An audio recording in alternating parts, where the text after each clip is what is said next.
Hi, my name is Angel. Welcome back to my channel and welcome to my June and July wrap up. I have 27 books to talk about that I read in June and July. The reason that I didn't do a June wrap up like I normally would have is, you guys have probably heard me say it by now, I did go on a trip during Summerween, so I pre-filmed my Summerween reading vlog in June, but didn't upload that obviously until Summerween. So the books that I read in there, I read in June, and obviously I didn't want to talk about those in a June wrap-up when the reading vlog wasn't even out yet. So I figured after my trip I would just sit down and do a June and July wrap-up. So that is what we are here to do today. If you hear any sort of background noise, that is most likely because I have a fan over here. I tried to put it as far away as possible, but I needed some sort of airflow because it is very hot. And specifically the room that I'm filming in, because we have like the computer and stuff in here and that just generates a lot of heat, and this room just stays very, very hot all the time.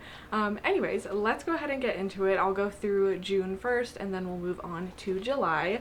So in June, here are my stats.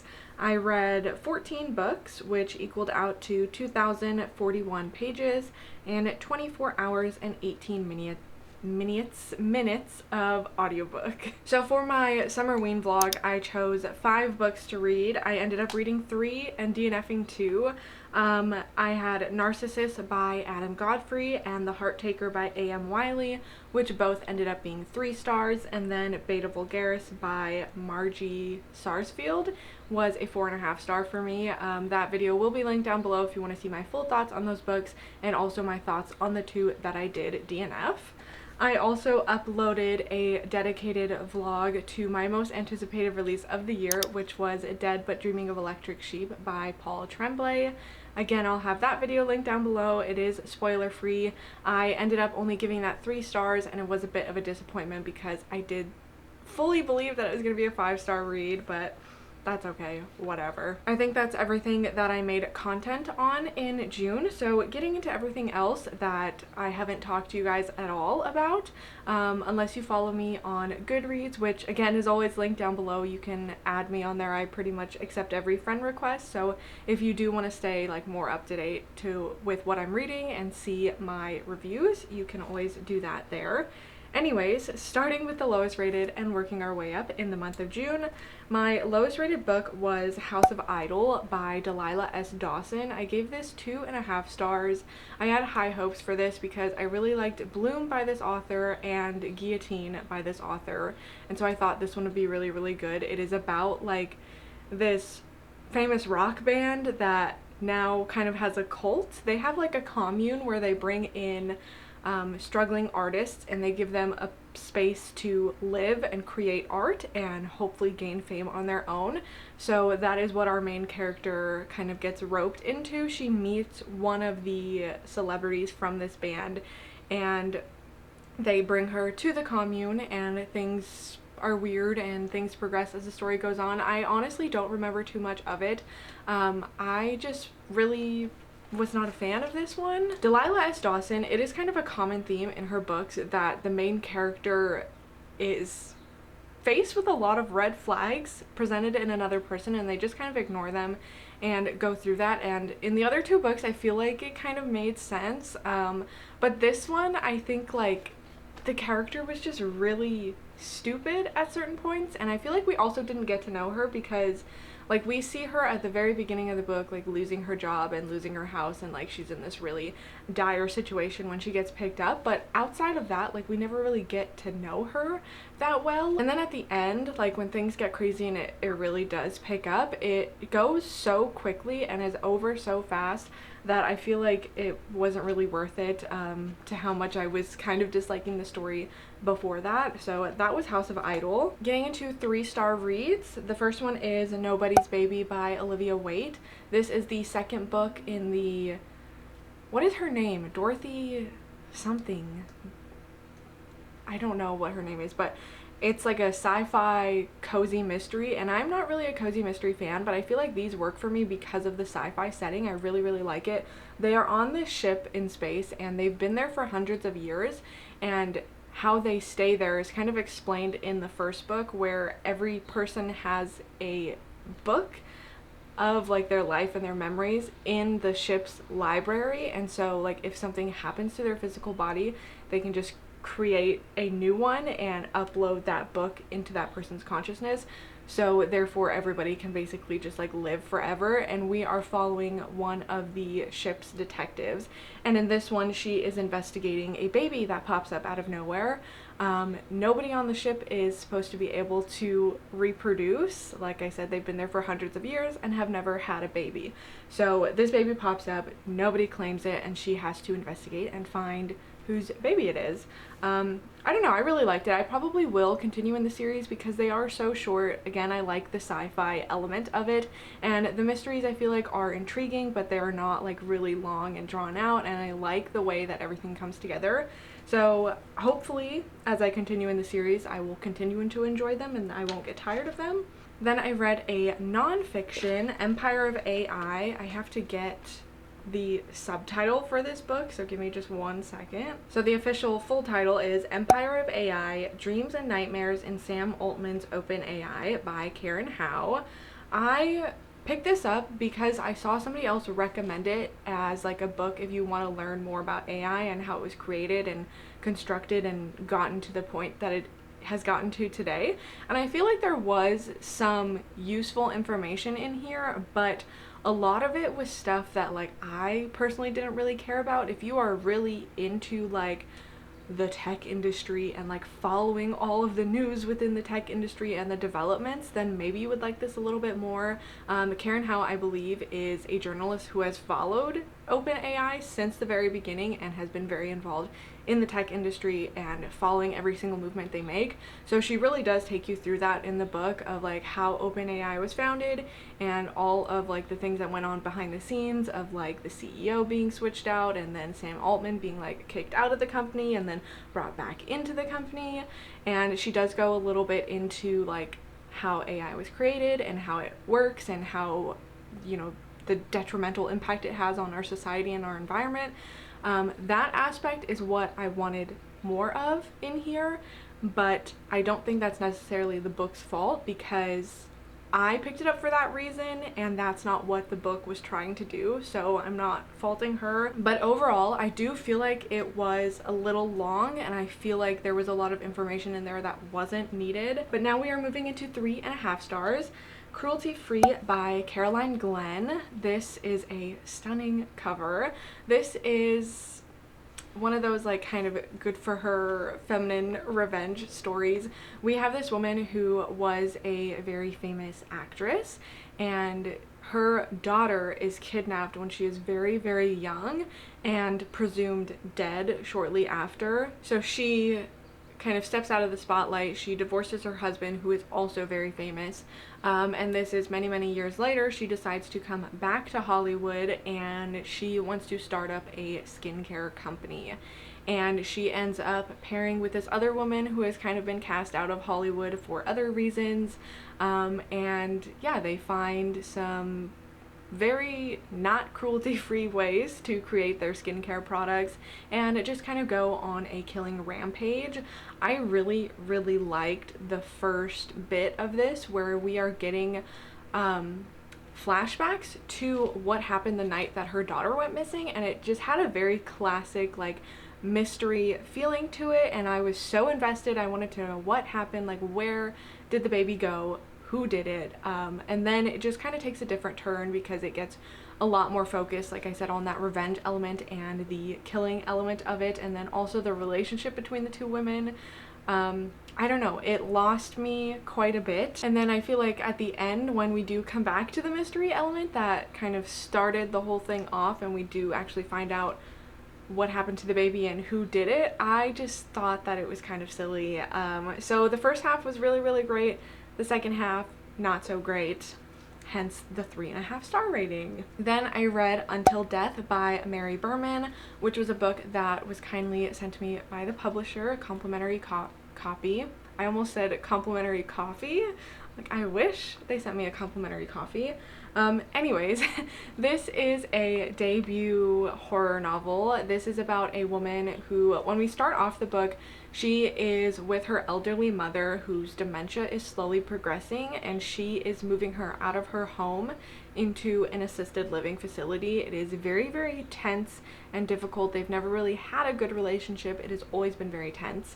And one thing that her mother has always kind of pressured her into was finding a nice man and getting married and settling down and having children. And she definitely has this like idealized version of the man she wants her daughter to marry. And the main character that we're following has never, her name is Ophelia, it just came back to me. She's never really been interested in marriage or finding the person. Like, that's never been a priority for her. She's going through a really tough time, and she actually ends up stumbling upon a wedding venue and meeting the people that run it. And then by some weird chance meeting, she meets this guy who kind of fits into that version of the perfect man that her mother has. And she's like, well, actually, you know, this isn't that bad. Like, maybe I should just get married. And then she kind of is pressured by him and his family to do it a little bit quicker. And she thinks, well, it's probably a good idea to get married because, you know, her dementia is progressing very rapidly, and she does want her mother to be able to see her finally get married. So she kind of like just goes along with it and like gets rushed into things. At times she was a frustrating character to follow because it was like, why are you doing this stuff? And then you come to realize like there is an external influence that is kind of altering like her memory and perception of time. And then I got a little bit more invested because I was like, okay, now her being really stupid makes sense. There's a reason for it. This does kind of have like a little bit of fever dream vibes towards the end, so if that's something you like in horror, I would recommend it. It was a pretty short book. I think it was just over 300 pages, but I do feel like it was very, very slow paced for a bit, and it did take me a while to really get into the story. And then even at the end, like, it does ramp up and get very gory and brutal, but there were still things that I wasn't like fully invested in, but I liked it enough to like, I'm curious what this author is going to put out in the future. I like the vibes. I don't know if the execution was quite my favorite, but I see the potential. Now we are moving up to 4-star reads. I read Warning Signs by Tracy Sierra. I was really, really excited to pick this one up because I really enjoyed Night Watching by this author, and I wanted to see what she has to put out. And then this one also just sounded so interesting. It is about a man and his son, and the son's perspective is what we are following. I think he's like, I don't know, I want to say he's like 11 or 12, somewhere around that age range. But they are going on a skiing trip with some other men that his father has invited. It is definitely one of those like thrillers where things start going wrong. The weather takes a turn, they're kind of stuck there, but there's also like a creature lurking in the woods that obviously our child main character is very afraid of. It does take on more of like a classic feeling thriller vibe than I first expected. I thought it would be more focused on like the monster in the woods and kind of lean a little bit more into horror, but it's not quite all about that. I really, really enjoyed the main character that we're following, the kid. I feel like he was just, I don't know, he was very intelligent and like brave, and I feel like he had a very strong connection with his mother that he doesn't really have with his father. Like, he has a not great relationship with his father, and I feel like all of that was very, very interesting to follow, and he's really fighting very hard to survive the weather, this creature he thinks is in the woods, and then also his father and these other men and everything that's going on with them. I don't know, I just thought this was a very compelling read. I love the atmosphere and I would recommend it. I also read Nowhere by Allison Gunn, which this one does lean more horror. I think it is classified just as a horror novel. I do have to be honest, this is one of those that, like, I really enjoyed it when I was reading it, but I don't remember too much of it after the fact. The main character that we're following is a police chief, and she has 3 children, but her young son died in an accident, and that kind of tore the family apart. She still has 2 daughters, but you know, their relationship is a little bit strange, and her husband is fallen into alcoholism and is not very reliable, and there's just like a lot of family drama and family tension there. But they find, or somebody finds, a body in the woods that is like mangled and like strung up in this tree, which obviously the police chief is there to investigate. And then this kind of becomes a pattern, and people start like walking into the woods and then like coming out changed and completely different. And so it's like kind of a murder mystery, but also very, very much like horror elements happening here, and the police chief is kind of at the center of it, trying to solve all of this, but then also like solve all of her marital and family issues at the same time. This was genuinely creepy at some times. I really just love any horror book that involves like the woods and creepy things in the woods. I'm pretty much always going to be invested in the story if that's an element. So I feel like this was a really solid read. Again, I don't remember too many details from it, unfortunately, but I would recommend it. I think it's also hard because, again, these are my June reads and it is currently like August 1st, so they're not that fresh in my mind. Speaking of woods and things, I read The Willows by Algernon Blackwood. We read this, the Classic Scares Club, which is me, Brooklyn from Brook Report, Brianna from Brianna's Bookshelf, and Alicia from Alicia Runs and Reads. We have a quarterly horror classics book club, so if you are interested in joining us, all of the information is on one of our pages. We are currently working on Wuthering Heights. I've never read that, so that is going to be our third quarter read, and we will have a live discussion in September. But for the second quarter of the year, we read The Willows, and we do have a full live discussion. I think this is on Brianna's channel, so definitely check that out if you want to see like all of the thoughts.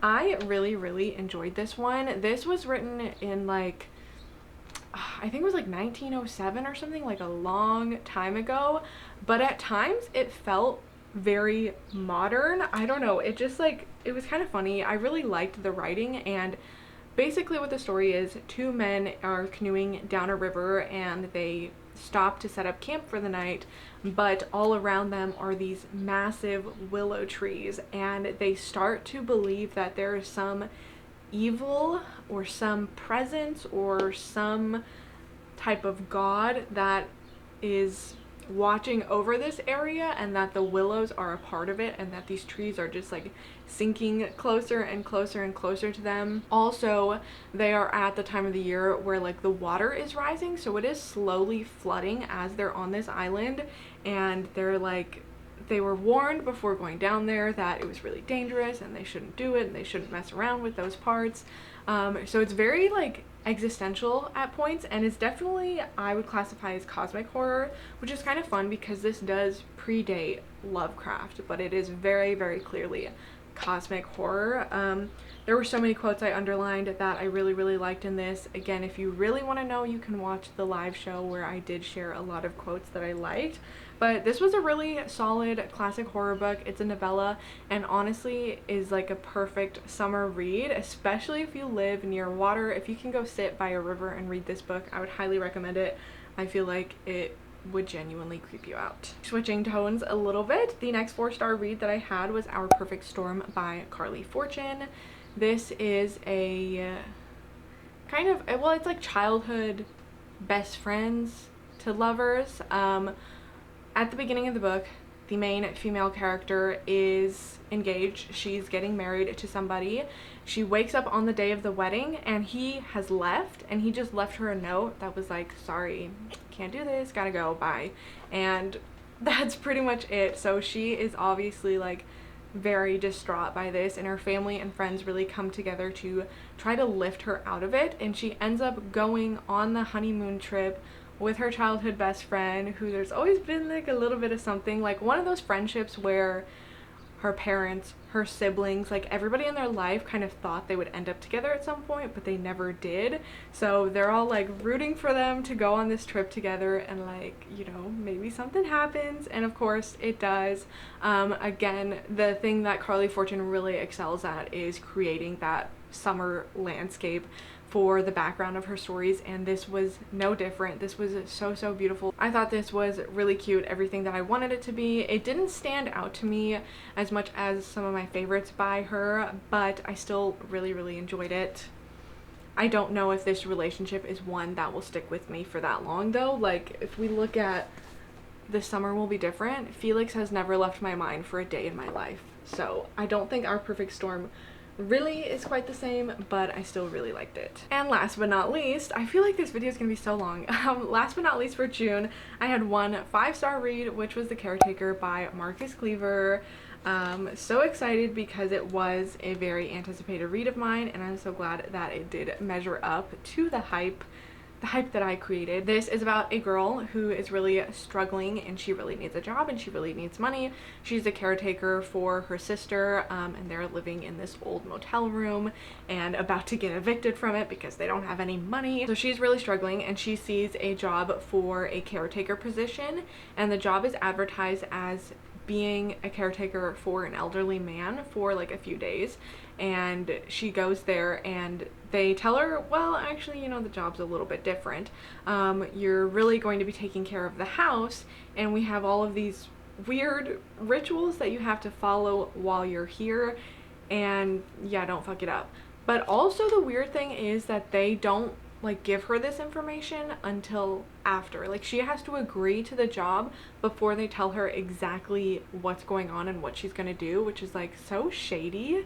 Like, I don't think I would ever do it, but I understand like the situation she's in. She doesn't really have a choice because she doesn't have another job. Like, nobody else is getting back to her. She needs this money, and it is quite a good payment amount for, you know, what she suspects she's going to be doing, house sitting. However, it becomes very clear that like something is tied to this house and these rituals, and if she doesn't do that, it's going to have detrimental consequences for like the entire world.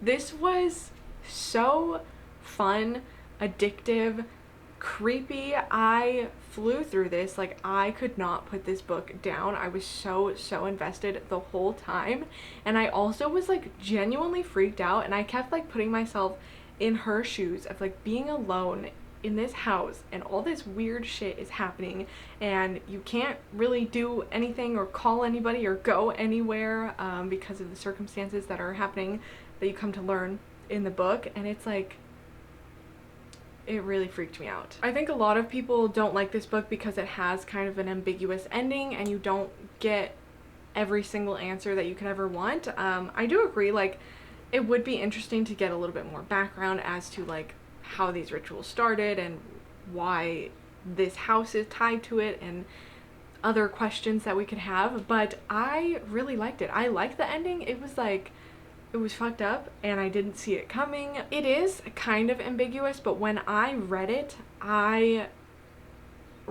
in a way that I feel like I understood what was happening. Like, I had my own ending in my mind. I don't know if that makes sense. Like, it's really hard to talk about without going into spoilers, but the ending to me made sense, but it is also ambiguous, so I get it. This was just fantastic. It really, for me, comes down to the reading experience. Like, I was so invested. I was audibly reacting to this book, which is not something I do very often, and so I know when I like have that feeling towards a book that it is most likely going to be a 5-star. So those were all of my June reads. We are now going to move into July. So here are some stats. I read 13 books in July, which was 2,076 pages, and then 21 hours and 57 minutes of audiobooks that I listened to during the month. None of these I have talked about on my channel because a lot of these I read while I was on my trip for 2 weeks. So again, unless you follow me on Goodreads, you won't know anything about these. I'm gonna try to go quick, okay? Starting with the lowest rated Dirty Heads by Adam Dries? I don't know how you say his name. I gave this 2 stars, which was really sad because I have had this book in my Kindle library for so long. It was one of those horror books that I remember like hearing about all over the place years ago and being really interested in. It's like a coming of age cosmic horror. I just never fully got pulled into the story, never really was invested in the characters. We are following this young boy again, like I said, it's kind of a coming of age, and he is like becoming a monster. There is like this creature in his house, and it is kind of like terrorizing him and his family, but it also is kind of like becoming enmeshed with him himself. I thought that the concept was really, really interesting, but I really did not like the writing style, and I'm pretty sure it's self-published, and I try not to like hold this against people, especially when it's self-published, but there were so many typos and grammatical errors, and you know, one or two I can excuse because like I get it, you don't have a publisher to look over your stuff. And again, I'm still not really holding it against him, but it was very distracting to the actual reading experience when there are like just letters missing from words, and then I have to like figure out what the author was trying to say. But that's not really like the main reason I disliked it. I just never really was invested in the plot, and I didn't really care about anything that was going on, but it is a novella, so it was a pretty quick read. Then I had a 2.5-star read, which was Lucky Day by Chuck Tingle. I think I just need to like stop reading Chuck Tingle books because Camp Damascus I thought was okay. I gave that 3 stars. It was his first like horror book that he put out, so I thought, okay, well, you know, we'll see where it goes from here. Bury Your Gaze I did end up liking in the end, but I remember for like majority of the book feeling like just very meh about it. And that's how I felt about Lucky Day. I thought the concept was really, really interesting. This is about what is called a low probability event, where this like thing happens, this crazy stuff goes on, like fish start falling out of the sky, and there's like a monkey killing people, and like millions of people die on this one day, and then we are following this woman in the aftermath of that. She is very into math and statistics, so the fact that like this low probability event like happened and killed all these people close to her is really, really hard for her. She's very nihilistic, and really just doesn't even see the point of living anymore, but she gets approached by the low probability event commission, I think that's what they were called, which is a group of people that have been working behind the scenes to dig deeper into like what caused this and how they can prevent it from happening again, and they pull her in to help them out with some stuff. I never really cared for the character, never was fully invested in the plot. Honestly, I probably should have DNF'd this because like I really just did not care. And then I kept picking the book up and I was like, oh, I don't care about what's happening, but I was reading it anyways, and then it ended up being a 2.5-star read.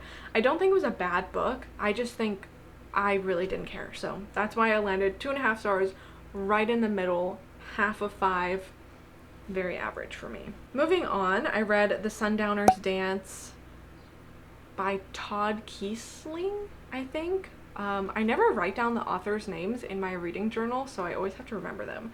This is another cosmic horror. This is about an elderly man who moves into this community. It's not like specifically a senior community, but you know, all of the people that live there are elderly, and he needs a change in his life. His wife has passed on. He's all by himself.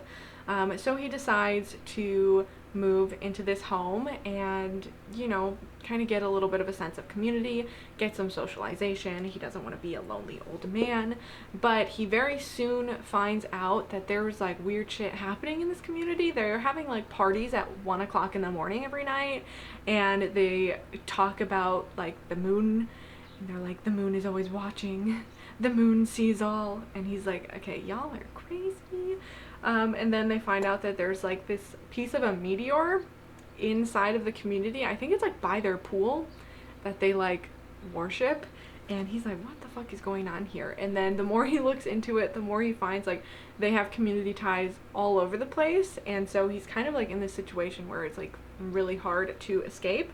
I think that there were some really, really interesting parts of this. I feel like it was very slow for the beginning, and I didn't fully get really into it until like 40% of the way through. Then I feel like it kind of picked up a little bit. So I just realized that the camera stopped recording. I don't know when it stopped, but basically what I was saying is that I think maybe part of the reason why I wasn't like fully invested in this book was because of the timing of when I was reading it. I was listening to it as an audiobook when I went on my trip, so I was listening to it a little bit on the plane and like on the trains, and doing other random stuff. And so I think maybe like my mind was distracted because I was very excited with seeing family and being in this other country, and I think maybe I couldn't give the book my full attention. I liked some of the stuff. I liked the cosmic horror. I liked that our main character was this elderly man. I thought he was pretty fun to follow, but overall it wasn't my favorite. The next 3-star read that I had was Hot for Slayer by Hazelwood, which is a short story. This is about a vampire who falls in love with this vampire slayer. He has been hunting her for a very, very long time, and she obviously has been trying to escape him because like she doesn't want to die.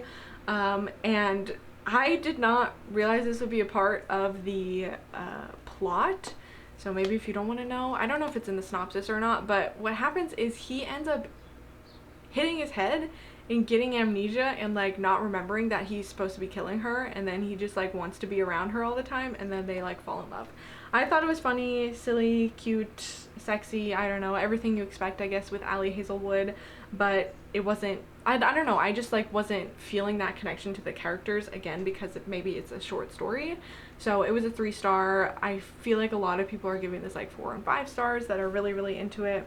I thought it was fine. I had one 3.5-star read, which was Morsel by Keane, another horror novella. This is about a woman who is kind of in a shitty situation. Her job is kind of on the line, like they very clearly want to fire her, but then they ask her to do this task, which is to go out kind of to the middle of nowhere and take some photos for a property appraisal of this house like out in the middle of the woods. And she goes there with her dog, and things start getting very, very strange. She starts seeing weird things hanging in the trees. The animals look like they're fucked up, and then she ends up getting stranded out there because somebody has sabotaged her truck. So she goes to the neighbor seeking help, and then things escalate from there. I'm not gonna give anything else away. I will let you know that the dog does not die, because I was very, very, very worried throughout this entire book about the dog. The dog does not die in the end. There are other animals like that are dead and described, so you know, if that is a sensitive topic, be aware of that, but the dog, the main character's dog, does not die. This was crazy. It definitely shocked me at points with things that were going on that I just like was not expecting. I feel like this did end up being more of like a horror with other people more so than a horror with creatures, which is kind of what I thought we were getting into. But I mean, I guess, well, no, I guess that's not really true, because there was both. There was creatures and there was human monsters. I feel like this was really fun, but in the end it didn't do anything really surprising. I feel like once you kind of understand what's happening, the story does finish up in the way that you would expect it to. But I did really, really like it, and I think this is the author's first book, so I would be excited to see what else they put out in the future. I liked the way that this was written. I liked the descriptions of like the forest and the creepiness, and I was very, very invested in this one, so I really enjoyed it. Moving on to my 4-star reads, I read The Night and the Butcherbird by Alex E. Harrow, which is another short story. I did a lot of short stories this month and a lot of ebooks because, again, I was on my trip. This is about a community that lives kind of sheltered from the rest of the world, and it's just like a thing that happens that sometimes people in this community get sick and then they transform into monsters, and there are little signs that tell you when that's happening, and you are supposed to, like, I don't know, the community is all kind of responsible and they have to execute these people before they take their final transformation and do become a monster. And it's really, really difficult because, you know, those are your loved ones that you have to kill. And so our main character, it is her wife that has started to transform, and she is hiding her away from everybody, but they call in this knight who is known for being like a monster slayer and taking care of all the monsters, and he is there obviously to hunt her wife, and she is trying to stop him and like convince him that like, no, this is my wife, like she knows me, I can control her, I can keep everybody safe. And he's like, no you can't, that's not real. This is emotional. It does have to do with like grief, but then it's also just kind of like a fun dark fantasy. I really like this short story. It goes by pretty quickly. I just like Alexi Harrow's writing. I think it's so beautiful, so powerful, and this was no different, and I thought the plot was really interesting. Then I read Hard Luck Jenny by David Sodergren, which was crazy. This is okay. We start off the book with this man who was driving to see his mother, which I guess he does like every weekend, and it's kind of a long drive, and supposedly he's not very good at like holding his bladder, and so he's on the phone with his wife and he's like, I really have to pee, and she's like, why don't you just pull over and pee in the bushes, like what are you doing? And he's like, I can't pee in the bushes, what if somebody drives by and sees me? He's just like, I don't know, very sensitive and doesn't want anybody to see him. And so he ends up, because he's like on these back roads like out in the country, middle of nowhere, and there's like a pub and they're like clearly having a party, there's people there, lights. He's like, oh cool. And he tells his wife on the phone, I'm gonna stop here, like this is the name of the place, I'll call you once I'm back out and on the road again. He goes into this pub to pee and he never leaves this place. This is definitely extreme horror. It does get very gory and extremely fucked up. Like what the actual fuck, Mr. David Sodergren, like what the fuck. But I was a little bit let down by this because I thought it was more like folk horror. I thought we were gonna get more information on this community, and then also, you know, with the title being Hard Luck Jenny, that is like the main person in this community that they're all like, Hard Luck Jenny, you better go pay your respects to Hard Luck Jenny because her husband just died, you better go tell her you're sorry. And he's like, I don't know who this woman is, like why would I do that? But they're like really forcing him to do it. And then I don't know, I wanted more lore about like her and like why the townspeople were so like focused on her and like would go so hard for her and to protect her. I don't know, I wanted more of like the folk horror elements. And then David Sodergren also talked about in the author's note at the end that when he started writing this book, he kind of took on like a misery feel to it, where it was like about this guy that was just kind of like slowly being tortured and it was very psychological, but then he scratched that and took this other direction, which does get into the extreme horror territory, very gory and very fast. I feel like maybe I would have liked it more if it was the other version, but you know, it's not my book and I'm not here to tell anybody else how to write their book. It was still absolutely wild, and that's all I'm gonna say about that. Then I read You Did Nothing Wrong by C.G. Drews. This is about a girl who has a son. She has him pretty young in life and has to work very hard to make ends meet and like try to live life and like provide for her son. And she ends up meeting this man who is from a wealthy family, and they go out, they develop a romance, and he ends up moving her back to the US with him. She is from Australia and that is where they meet, and he moves her and her son into this home in the US, his childhood home that he is fixing up.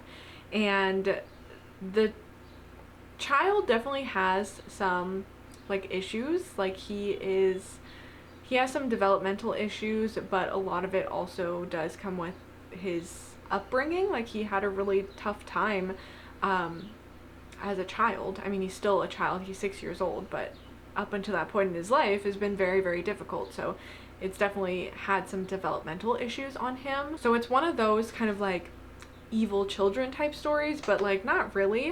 And it's also kind of a haunted house story because the kid is like seeing weird things in the house, and then the mother starts to experience those things as well, and of course the husband doesn't believe them at all, and things escalate from there, and we get some reveals, some twists, some background information that was not made available to us at the beginning, and it gets very dark and quite sad. But I did really enjoy this. This was another one of those that I would describe as addictive because I was so invested in this every single time I was reading it. When I was not reading it, I was thinking about it. I was like, I want to know.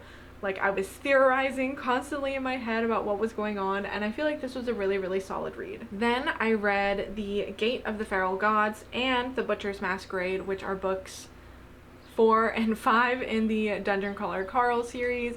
I'm not going to talk too much about them because obviously I can't be giving any plots away when we're this deep in this series, but I continue to love these books. The Gate of the Feral Gods was a 4.5 star for me, and The Butcher's Masquerade I gave a 4. I didn't find myself as invested in that one as some of the other ones, but maybe that's because I read them like so close together, and every other time I've read the books they've kind of been a little bit spaced out.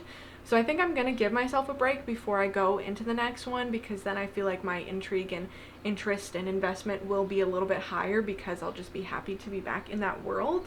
There's one specific part in The Gate of the Feral Gods that I loved so much, and I can't talk about because, again, spoilers, but I just love that series. I love Carl, I love Donut, I love the way things are progressing, and it just feels like, because I remember starting the series and thinking like, yeah, I could see this getting repetitive because they're just like getting into combat, doing crazy stuff, winning the battles, and moving on.